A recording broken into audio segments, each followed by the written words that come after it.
আমার বন্ধুগণ, আল্লাহ বলছেন ওয়া ইলাহুকুম ইলাহু ওয়াহিদ লা ইলাহা ইল্লা হুয়ার রহমানুর রহিম। নবী আপনি বলে দেন তোমার রব কেবলমাত্র রব, আর তিনি হলেন সেই রব যিনি রহমান এবং রহিম, যিনি ব্যতীত আর কোনো ইলাহা নাই। চিল্লায় বলেন আছে? ও বন্ধুরা, আছে নাকি? আল্লাহ রাব্বুল আলামিন। সংগ্রামী ভাইরা আমার, আমি কোনটা রেখে কোনটা বলবো বড় মুশকিল। সময় হয়ে গেছে, অন্তিম মুহূর্তে এসে গেছে, আর যাওয়ার মতো কোনো রাস্তা নাই। 9টা, অর্থাৎ এই মুহূর্তে বাজে কত? 9টা 53 মিনিট। আর 7 মিনিটে বলে যাবো মাপসাই, দয়া করে কথা বলবেন না। এটা আল্লাহু আকবার বলেন। আবার দেখা হবে, মাত্র শুরু হয়েছে, ঠিক কিনা বলেন? মাত্র শুরু হয়েছে। কোরআনের পাখিরা কোরআনের ময়দানে অবলীলায় কথা বলবে। আর 2 মাস ধৈর্য ধরে থাকো, আর 12 তারিখে যদি কোরআনের বিজয় এনে দিতে পারো, মনে রাখবা আবার ওমরের শাসন চালু হয়ে যাবে। আল্লাহ রাব্বুল আলামিন তখনই তার পরিচয় দিয়ে কোরআনুল কারীমের সূরা ইখলাস আল্লাহ নাযিল করেন। এই সূরাটির ভিতরে আল্লাহ রাব্বুল আলামিন তার পরিপূর্ণ কি অ্যাড্রেস আল্লাহ বর্ণনা করেছেন। আল্লাহু আকবার বলেন। আমার বন্ধুগণ, সে কথাটি আমি আপনাদের তুলে ধরার জন্য চেষ্টা করছি।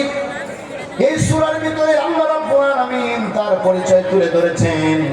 তিনি বলেছেন কুল হুয়াল্লাহু আহাদ।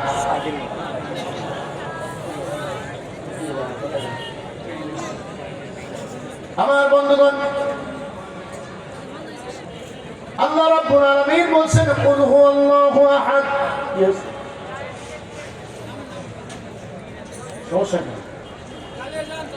না, চালিয়ে তো যাবই, কোনো সমস্যা হয়েছে কিনা বলেন? সমস্যা যদি হয়ে থাকে বলেন। আমরা কোরআন হাদিসের কথা বলতে এসেছি, পূর্ণ প্রিপারেশন নিয়ে এসেছি। আমরা ময়দানে যখন নেমেছি, আমরা জানি সকলেই আমাদের কথা পছন্দ করবে না।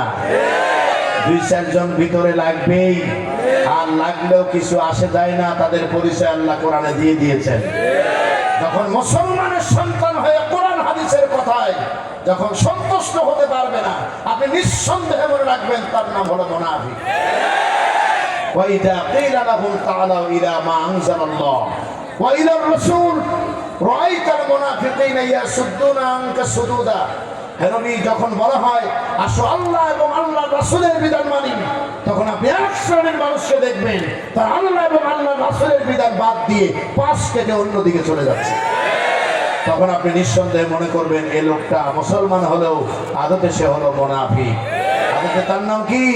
মুনাফিক। আমার বন্ধুগণ, আল্লাহ রাব্বুল আলামিন বলছেন হে নবী আপনি বলুন আপনার রব একক, আপনার রবের সঙ্গে কাউকে আর দ্বিতীয় কাউকে অংশীদারিত্ব করানো যায় না। এ কথা বলে আপনি আমার একত্ববাদের ঘোষণা দেন। কোরআনুল কারীমে আল্লাহ রাব্বুল আলামিন সে কথাই সূরা বাকারার 163 নম্বর আয়াতে আল্লাহ পাক বলেন ওয়া ইলাহুকুম ইলাহু ওয়াহিদ লা ইলাহা ইল্লা হুয়ার রহমানুর রহিম। হে নবী আপনি ঘোষণা দেন তোমার রব কেবলমাত্র রব। আল্লাহু আকবার বলেন। আমার রব কেবলমাত্র রব। এই রবের স্লোগান দিতে গিয়ে যদি আমার কণ্ঠকেও চেপে ধরতে চায়, তাহলে বাতিলের কাছে কি এই কণ্ঠকে স্মৃত হতে দেওয়া যাবে? আমি অন্তত দিব না। মনে রাখবা মুসলমানেরা, দীর্ঘ 16টি বছর চট্টগ্রামের লোহাগড়া থেকে যখন আমাকে প্রশাসন গ্রেফতার করেছিল, আর সেই প্রশাসনের সামনে দাঁড়িয়ে আমাকে তেনারা বিনয়ের সঙ্গে থানার ভিতরে ধরে নিয়ে গিয়ে বলেছিলেন আপনাদের জীবনের মূল্য আছে, আপনাদের সন্তান আছে, আপনাদের স্ত্রী আছে, আপনাদের পরিবার পরিজন ভাই ব্রাদার আছে, এরকম কথাগুলো না বললেই তো পারেন। আমি বললাম ওসি সাহেব আপনি যে পরামর্শ দিয়েছেন এই পরামর্শ আমরা মানতে পারি না, তার কারণ আমরা জানি আপনার এই পরামর্শ মানলে আমাদের ঈমান থাকবে না। তার কারণ কাপুরুষের মতো এই পৃথিবীতে চিরজীবন বেঁচে থাকার জায়গা নয়। আজকে মরলে কালকে দুদিন, পরের দিন কেউ কাঁদবে না। যাদের জন্যে করলা কামাই, মরলে তারা চিনবে না। সময় করো আমল, ইমান করো খাঁটি, শেষ নিদানে তোমার আমার 3.5 হাত মাটি। এই সিনটা যদি ভিতরে না থাকতো তাহলে আমরা এত রিস্ক নিয়ে কথা বলতাম না। সংগ্রামী ভাইয়ের আমার, সিরাজগঞ্জ যখন, সিরাজগঞ্জের মানুষ এখানে অনেক বেশি, ঠিক না? হাত তোলেন তো দেখি কেমন। ওরে সর্বনাশ, সর্বনাশ, এ তো দেখা যায় সিরাজগঞ্জেরই মাহফিল। আল্লাহু আকবার বলেন। সিরাজগঞ্জের সদরে লাল মসজিদ নামে একটা মসজিদ আছে, আছে না নাই? এই লাল মসজিদ থেকে যখন আমাকে গ্রেফতারের জন্য চতুর্দিকে যখন আটকায় দেওয়া হলো, আমারে কোন রকমের সেভ করা সম্ভব হলো। আমার গাড়ি আর ড্রাইভার সেভ হয়নি, তাদের ধরে নিয়ে গেছে ওসি সাহেব। 14 দিন পর্যন্ত, 10 দিন সব ধরনের গোয়েন্দা কর্মকর্তা যে আমার বাড়ি ঘর যা আছে 14 গোষ্ঠী তদন্ত করলেন। তদন্তের পরে বললেন আপনার গায়ে একটা গন্ধ আছে। চিন্তা করেছেন তো, চারদিকে সুখে গন্ধ তো নাই। আল্লাহু আকবার বলেন। এসপি অফিসে নিয়ে গিয়ে দোতলা থেকে যখন নিচের দিকে নামতেছিলাম, ওসি সাহেব বললেন হুজুর আপনি তো এসেছেন, কিন্তু আপনার গায়ে একটা গন্ধ আছে। কোনো কিছু ভুল যদি নাও পাই, একটা গন্ধ পেয়েছি, আপনি দয়া করে এটা বিবেচনা করে চলবেন। পিছনে ছিলেন আমার বড় ভাই, বললো গন্ধটা কি তুমি জানো নাকি? আমি বললাম বুঝতে পারিনি, মাথা ঠিক নাই। বললো মাথা ঠিক করো, এই গন্ধের নাম হলো তুমি চেতনায় রাজাকার। তুমি চাও আল্লাহর জমিনে আল্লাহর দিন কায়েম হোক, এই জন্য তোমাকে কণ্ঠ রোধ করতে বলেছে। ভিতরে নিয়ে গাড়ি যখন ছেড়ে দিবে, এই গাড়িটা 14 দিন আটকায় রেখেছে। শেষ পর্যন্ত বলেছে হুজুর সিরাজগঞ্জ সদরে আসতে পারবেন না, আসলে অনুমতি নিবেন। আমি বললাম আমি আসবো, আপনাকে মাহফিলে নিয়ে যাব, তারপর আমি এখান থেকে যাব। আল্লাহর কি কাজ, 1 বছর যেতে না যেতেই 41 সালের উইকেট 24 সালেই পড়েছে। কথা কর না কেন? ভাগ্যক্রমে শহীদিয়া ঈদগাহ মাঠে আমাকে দাওয়াত করা হলো 2 দিন ব্যাপী। একদিন আমি খেলা হবে, সদর থানার একেবারে গেটের পাশে মাইক দিয়ে লাগাই দিয়েছে। আমি ডাক দিয়ে বললাম ওসি সাহেব আমি এসেছি, হেলালি সাহেব এসেছে, আপনারা কোথায়? আপনাদের তো খুঁজে পাওয়া যায় না। একটি হারানো বিজ্ঞপ্তি, যদি সদর থানার সাবেক ওসিকে পান তাহলে মঞ্চে একটু পাঠায় দেন। কেউ কোনো কথা বলল না। আমি বললাম বেশি পারা ভালো নয়, বেশি বসলে ক্ষতি হয়। একটুখানি ভুলের তরে অনেক বিপদ ঘটে, ভুল করেছে যারা সবে ভুক্তভোগী বটে, ইতিহাসও তাই বলে। কোরআন হাদিসের বিরুদ্ধে কথা বলতে গিয়ে নমরুদ আর ফিরাউন যে পরিণতি ভোগ করেছিল, যুগে যুগে যারাই কোরআন এবং হাদিসের বিরুদ্ধে কথা বলবে তাদের একই পরিণতি ভোগ করতে হবে। চিল্লায় বলে মুসলমান ঠিক না?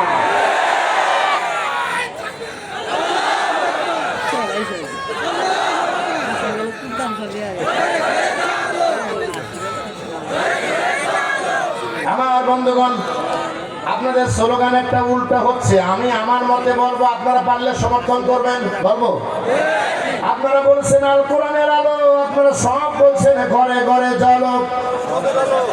আর কতদিন ঘরে জ্বালাবেন? কথা বলেন না কেন? দেশের 12টা বাজাইল রে হিন্দি ফিল্মে, দৃষ্টি রসার তলে নিল গো নানা কুকর্মে। দেখে 10 বছরের কলিমদির পোলা, ভালোবেসে 9 বছরের জলিরানে যায় যে গলায় মালা। আবার এসব দেখে যায় মরে যায় বিষম লজ্জা শরমে হিন্দি ফিল্মে। এটা বলতাম না, আমার সারা মাহফিলের সিজনে বলিনি এই কথাগুলো। আজকে আপনাদের কথাই বললাম। দেশে আমরা ঘরে ঘরে আলো জ্বালাইতে চেয়েছি, আর বন্ধু দেশ বলে ওই বেঈমান জাতিরা আমাদের ঘরে ঘরে টেলিভিশনের একেবারে অঘোষিত সিরিয়াল ঢুকিয়ে দিয়েছে। এই জন্য আজকের পর থেকে স্লোগান আল কোরআনের আলো ঘরে ঘরে জ্বালো নয়, বরং স্লোগান দাও আল কোরআনের আলো সংসদে জ্বালো। চিল্লায় বলেন কোথায় জ্বালো? আমার বন্ধুগণ, আল্লাহ বলছেন ওয়া ইলাহুকুম ইলাহু ওয়াহিদ লা ইলাহা ইল্লা হুয়ার রহমানুর রহিম। নবী আপনি বলে দেন তোমার রব কেবলমাত্র রব, আর তিনি হলেন সেই রব যিনি রহমান এবং রহিম, যিনি ব্যতীত আর কোন ইলাহা নাই। চিল্লায় বলেন আছে? ও বন্ধুরা আছে নাকি? আল্লাহ রাব্বুল আলামিন। সংগ্রামী ভাইরা আমার, আমি কোনটা রেখে কোনটা বলবো বড় বড় মুশকিল। সময় হয়ে গেছে, অন্তিম মুহূর্তে এসে গেছে, আর যাওয়ার মতো কোনো রাস্তা নাই। 9টা অর্থাৎ এই মুহূর্তে বাজে কত? 9:53। আর 7 মিনিটে বলে যাবো মাফ চাই, দয়া করে কথা বলবেন না। এটা আল্লাহু আকবার বলেন। আবার দেখা হবে, মাত্র শুরু হয়েছে, ঠিক কিনা বলেন? মাত্র শুরু হয়েছে। কোরআনের পাখিরা কোরআনের ময়দানে অবলীলায় কথা বলবে। আর 2 মাস ধৈর্য ধরে থাকো, আর 12 তারিখে যদি কোরআনের বিজয় এনে দিতে পারো, মনে রাখবা আবার ওমরের শাসন চালু হয়ে যাবে। আপনারা কি চান? আমি আমার হৃদয় দিয়ে চাই, আমি আমার অন্তর দিয়ে চাই, আমি আমার জীবনের বিনিময় চাই, আল্লাহ চাই। বলো আল্লাহু আকবার।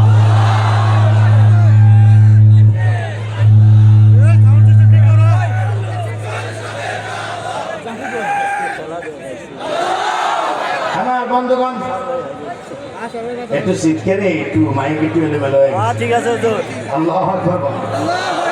শরীয়তপুরে এক জায়গায় একটা চিৎকার মারছি, সব ওই দিনের মধ্যে কোন দিন লাইটে জ্বালাতে পারে না, সব শেষ, লাইট মাইক যা আছে সব। আল্লাহু আকবার বলো।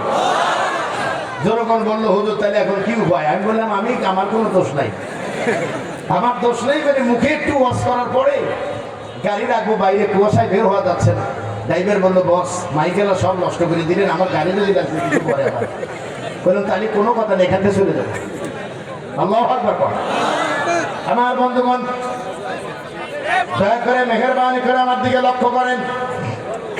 আল্লাহ রাব্বুল আলামিন যদি ইসলামী আইন যদি সমাজে দিয়ে দেয়, তাহলে একটা কথা শুধু আপনাদের ঘটনা বলি, আমি বিদায় নেব। সেই ঘটনাটা হলো হযরতে আবু বকর, তিনি মদিনা প্রজাতন্ত্রের প্রধানমন্ত্রী। তেনার শাসন আমলে হযরতে ওমর ফারুককে বানালেন প্রধান বিচারপতি। একবার বুকে হাত দিয়ে বলেন তো দেখি, আবু বকর যদি প্রধানমন্ত্রী হয় আর ওই দেশের যদি ওমর ফারুক হয় যদি প্রধান বিচারপতি, তাহলে বিচারের নামে অযথা অন্যায় করে মানুষকে ফাঁসি দেওয়ার সুযোগ আছে নাকি? হযরত ওমর 1 বছর তিনি শাসন ক্ষমতায় থাকা অবস্থায়, অর্থাৎ আবু বকরের সাথে তিনি বিচারপতির দায়িত্ব পালন করলেন। কিন্তু 1 বছর পরে এসে হযরত ওমর আবু বকরকে বললেন, আমার পক্ষে আর চাকরি করা সম্ভব নয়। বলে কারণ কি? বলে আমিরুল মুমিনিন 1 বছর পার হয়ে গেছে, আমার কাছে আজ একজন মানুষও বিচারের জন্য আসে না। কোরআনের ভালোবাসায় এই সমাজ যদি একবার পাই, তাহলে আল্লাহর ভালোবাসা আর চাওয়া লাগবে না। বলেন ঠিক কিনা? আল্লাহকে যারা বেসেছে ভালো, দুঃখ কি আর তাদের থাকতে পারে, হতাশা কি আর তাদের থাকতে পারে। যারা লয়েছে মুখে কোরআনের বাণী, লয়েছে মুখে কোরআনের বাণী, হতাশা কি আর তাদের থাকতে পারে, দুঃখ কি আর তাদের থাকতে পারে। সামনে বাড়ালো পা যারা নতুন পৃথিবী গড়তে, জানা তো আছে তাদের সবার কত যে হবে লড়তে, সামনে বাড়ালো পাজারা নতুন পৃথিবী গড়তে।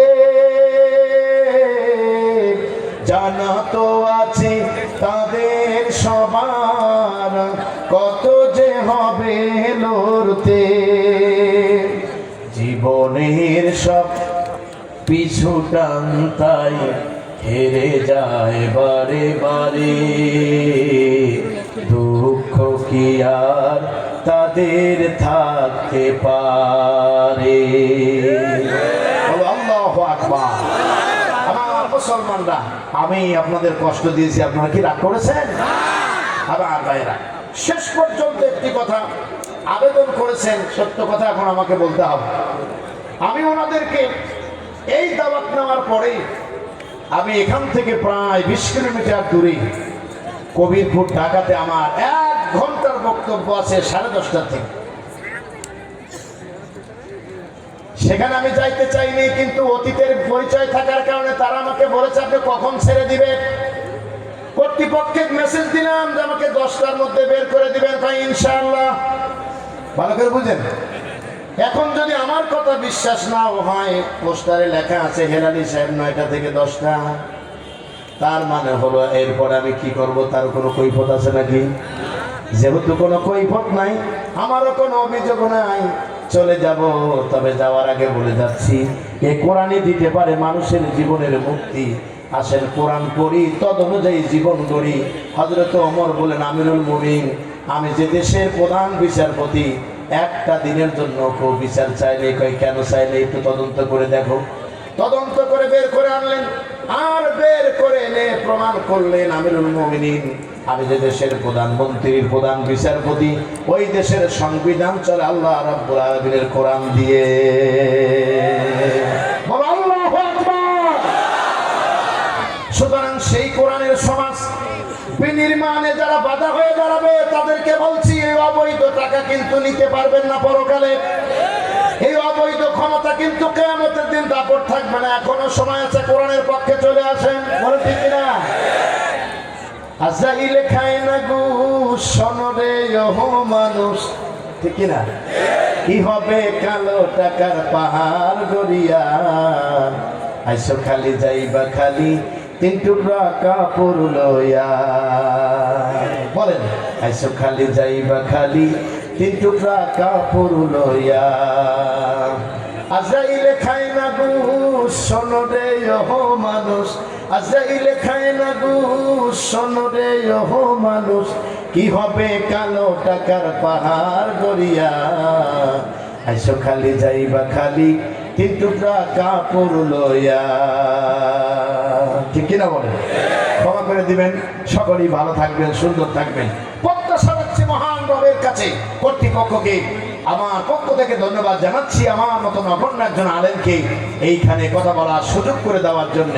ভালো থাকুন, সুন্দর থাকুন, শুভকামনায় বিদায় নিচ্ছি আজকের এই প্রোগ্রাম থেকে। নাসরুম মিনাল্লাহি ওয়া ফাতহুন করিব ওয়া বাশশিরিল মুমিনিন। ওয়াসসালামু আলাইকুম ওয়া রাহমাতুল্লাহ।